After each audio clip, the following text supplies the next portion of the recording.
The Greeks excelled at tragedy more than anything else.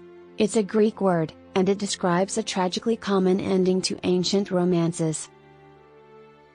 This includes the tale of Orpheus and Eurydice. Orpheus and Eurydice are one of the most famous couples in Greek mythology. The tragic story of their love and separation is one that has been retold for centuries. The story begins with Orpheus, a musician and poet, and Eurydice, a beautiful nymph. The two fell deeply in love and were married in the Underworld. The tale of Orpheus and Eurydice is the most heartbreaking romance in literature. Famous artists like Peter Paul Rubens and Nicolas Poussin drew inspiration from this Greek myth, which is among the best known in the Western canon. There have also been many operas, songs, and plays written in their honor to commemorate these two great lovers who were tragically cut down in their prime. The tale of Orpheus and Eurydice has been told in a number of different ways, each with their own minor nuances. Ibycus, a lyric poet from ancient Greece who lived around 530 BC, provides the earliest known reference to this term. We present a hybrid of these various iterations for your perusal. The most skilled musician of ancient times is thought to have been Orpheus. He is said to have inherited his exceptional musical talent from the god Apollo and the muse Calliope. He was residing in Thrace, in Greece's northeast. Everyone who heard Orpheus' divinely endowed voice was charmed. He quickly mastered the lyre when it was first introduced to him as a boy. No god or mortal, according to the myth, could withstand his music, and even the rocks and trees would move to be close to him. Orpheus is credited with teaching agriculture, writing, and medicine to humanity, according to some ancient writings. He is also credited with being a seer, an astrologer, and the creator of numerous mystic rites. People's minds would be piqued by Orpheus' strange and ecstatic music, which also had the ability to open people's minds to novel, unusual theories. Orpheus had a musical talent, but he also had a spirit of adventure. He was thought to have taken part in Jason's and his fellow Argonauts' journey to Colchis in order to steal the Golden Fleece, known as the Argonautic Expedition. In fact, Orpheus was crucial to the success of the expedition because, through the use of his music, he was able to put to sleep the sleepless dragon that was guarding the Golden Fleece, allowing Jason to successfully capture it. In addition, the Argonauts were protected by Orpheus' music from the strange, female-like creatures known as sirens, who lured men with their seductive voices before killing them. Let us now enter the tale of Orpheus and Eurydice. Learn more about the historic romance and the ways in which the couple's lives were ultimately intertwined. There is romance, tragedy, and adventure in this time-honored tale. Sit back, relax, and accompany us on this magical adventure. To stay up to date with the newest episode of my Hallmark History Channel, please subscribe, like, and share the video. Much appreciation. Orpheus spent most of his childhood engaged in the idealistic activities of music and poetry. The quality of his work greatly exceeded the level of success and acclaim his music received. There would be a rapt audience of people, animals, and even inanimate objects. By the time he was a young man, he was already an accomplished lyrist, and his performances drew fans from all over.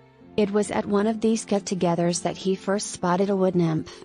The name of the timid but lovely girl was Eurydice.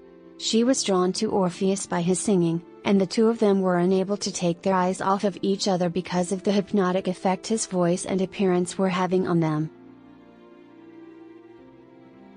There was an unexplainable tug on the hearts of the two young people, and before long they were madly in love with one another. Finally, they decided to tie the knot. The day of their wedding started out sunny and clear. After Hymenaios, the god of marriage, blessed their union, a massive feast ensued. Everyone was happy and joking around. As the sun set, the wedding guests dispersed, leaving the newlyweds sitting hand in hand and starry-eyed. Both of them quickly realized it was time to head back to their respective residences. However, things would turn around quickly, and happiness would eventually replace sadness. One man in particular detested Orpheus and desired Eurydice for himself. Aristeus, the shepherd, plotted a way to ensnare the alluring nymph. Concealed in the bushes, he waited for the young couple to pass. With the intention of killing Orpheus, he was waiting for the couple to come close enough to leap on them. Orpheus grabbed Eurydice from the shepherd's arms and took off running through the woods as soon as he saw the sheep shepherd make his move. Despite the prolonged pursuit, Eurydice showed no signs of slowing down or giving up. Orpheus felt Eurydice trip and fall, her hand slipping from his, as they continued to run. As he rushed to her side, he realized that he had no idea what was going on and had to pause in disbelief at the sight of the deathly pallor on her cheeks. Eurydice had witnessed the entire thing and fled. Consequently, when he turned around to look for the shepherd, he couldn't find any trace of him. A poisonous viper bit Eurydice because she had stepped on a snake nest. After realizing there was no hope for survival, Eurydice became frustrated with Orpheus and his bad luck and ultimately abandoned his attempt.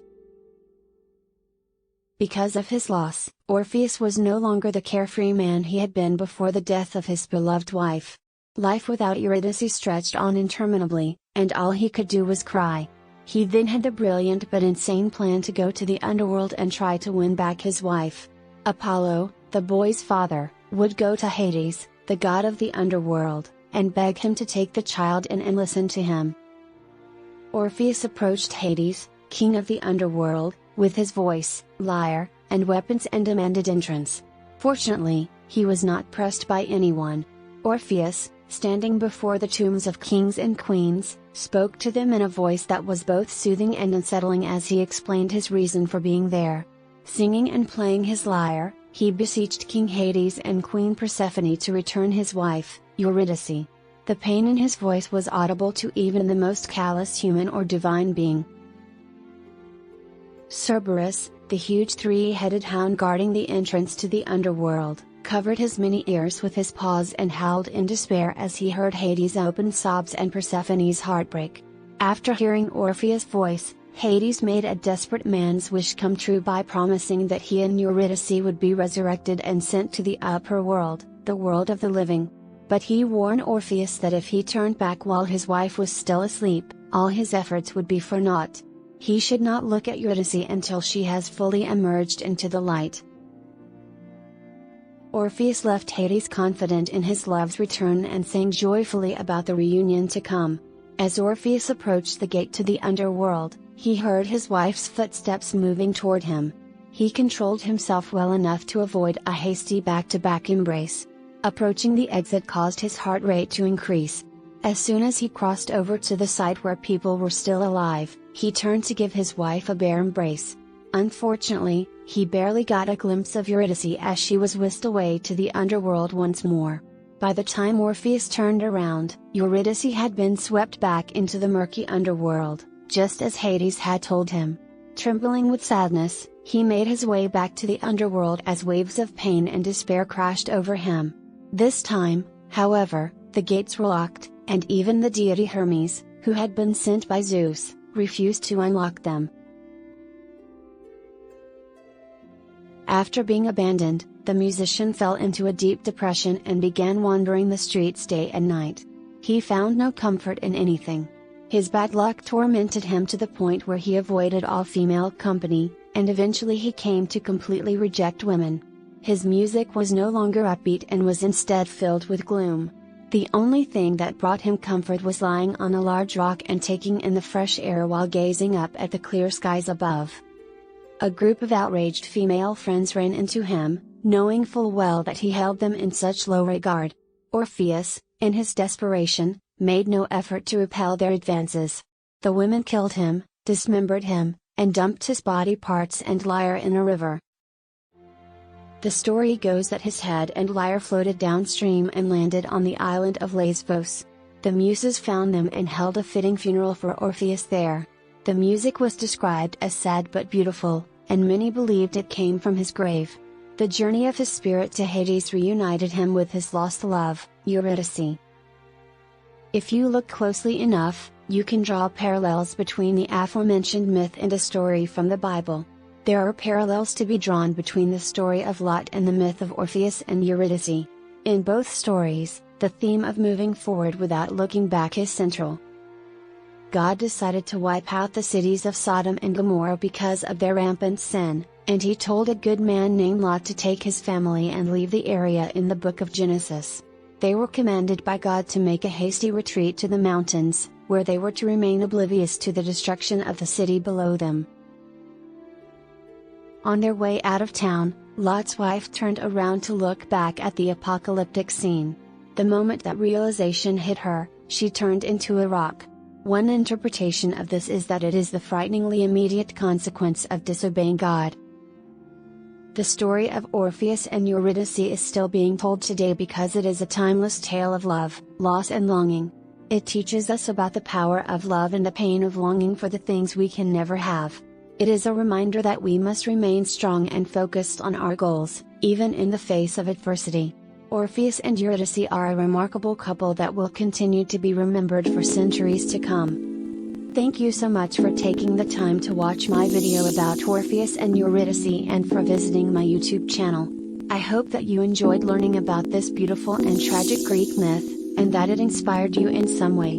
Please come back and visit my channel for more interesting content. Have a wonderful day.